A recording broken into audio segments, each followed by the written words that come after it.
La revue de presse. Tour d'horizon de l'actualité locale.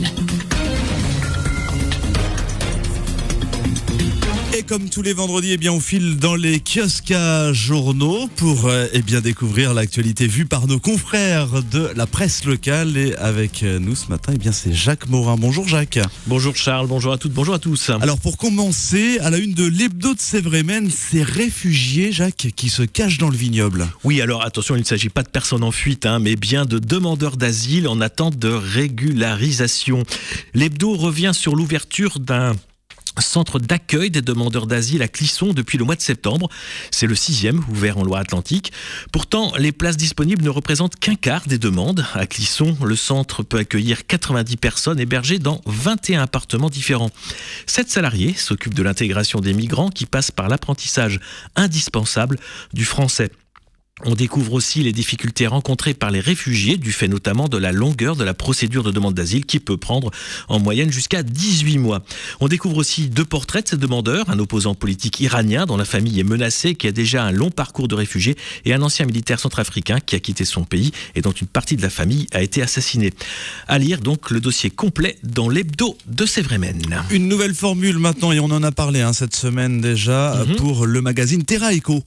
Oui, le mensuel édité à Nantes qui a bien failli disparaître, un repart de plus belle, et c'est tant mieux car il est différent et unique. Une interview dans ce numéro du mois de mars, celle du président de la FNSEA, Xavier Belin. Des propos choc avec un leitmotiv: l'environnement, ça commence à bien faire. Il fustige surtout un excès de réglementation qui irait notamment à l'encontre de l'innovation. Pour lui, la consommation de produits phytosanitaires n'est pas un problème si on épand la bonne molécule. On comprend aussi que les semences OGM ne sont pas un problème pour l'organisation syndicale. Il s'apprête aussi à se battre contre un rapport du député Dominique Potier préconisant la révision du plan éco-phyto. Et dans une sorte de réflexe paranoïaque, il s'en prend au Grenelle de l'environnement qui contribue à ce que l'agriculture soit montrée du doigt. Et surtout, qui a provoqué une inflation réglementaire. S'y est ajouté dernièrement le compte pénibilité quasiment inapplicable dans le secteur de l'agriculture. Autre motif de grogne, le barrage de Sivins, un projet qu'il estime avoir été mal défendu. Bref, un discours décomplexé à retrouver dans Terra Eco. Voilà, la FNSEA, c'est la Fédération nationale des syndicats d'exploitants agricoles, rappelons-le. Quant au barrage de Sivins, le ministère de l'Intérieur a demandé et a fait un appel au calme ce matin. Oui, ça c'est chaud. Ça commence à dégénérer un petit peu là-bas. Allez, maintenant, zoom sur les pêcheurs de Pornic. C'est dans le courrier du Pays de Ré. Oui, la flotte nationale vieillit avec une moyenne de 27 ans par bateau de pêche. C'est un an de moins à Pornic, où le plus ancien des 10 bateaux amarrés fêtera ses 44 ans cette année. Usé par le temps, la météo, les marées, l'état déplorable de certains bâtiments engendre des risques pour les marins et pour l'environnement. Sauf que les marins, et notamment les jeunes, n'ont pas les moyens d'acheter un bateau neuf à 400 000 €.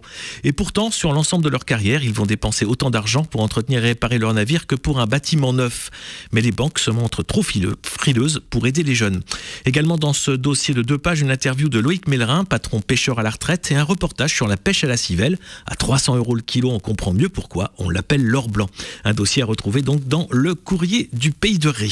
Un détour maintenant sur le web avec My Leisure Mag. J'espère que je le prononce bien, Jacques. C'est tout à fait ça, le magazine d'information participatif en ligne d'Ancenis et des Mauges, avec un reportage sur le salon des collectionneurs qui s'est tenu dimanche dernier à Saint-Herblain, et 3 portraits. Liliane qui collectionne les objets représentant des chouettes.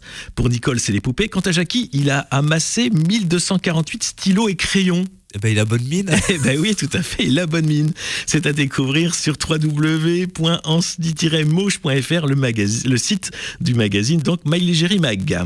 Autre titre du courrier du Pays de Ré dont on a parlé tout à l'heure, un garçon de 6e harcelé par des élèves depuis le début de l'année scolaire. Allez, dans l'écho de la presqu'île, maintenant, on s'inquiète des conséquences d'une éventuelle montée des eaux. Oui, on parle de menaces sur le littoral en prévenant que c'est Pinouette qui trinquera d'abord et que 200 presqu'îliens sont concernés.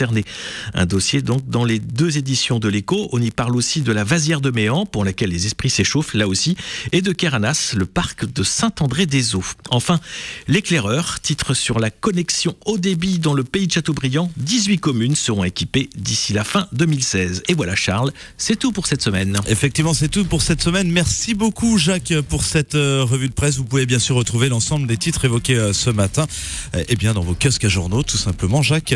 Quant à cette revue de presse, elle est disponible en podcast sur Sun, en podcast audio, mais aussi en podcast vidéo. Voilà, pour voir à quoi Jacques ressemble notamment. Et vous pourrez découvrir d'ailleurs la vraie une de tous ces hebdos. Merci beaucoup Jacques pour cette revue de presse. Bonne journée Charles, bonne journée à tous.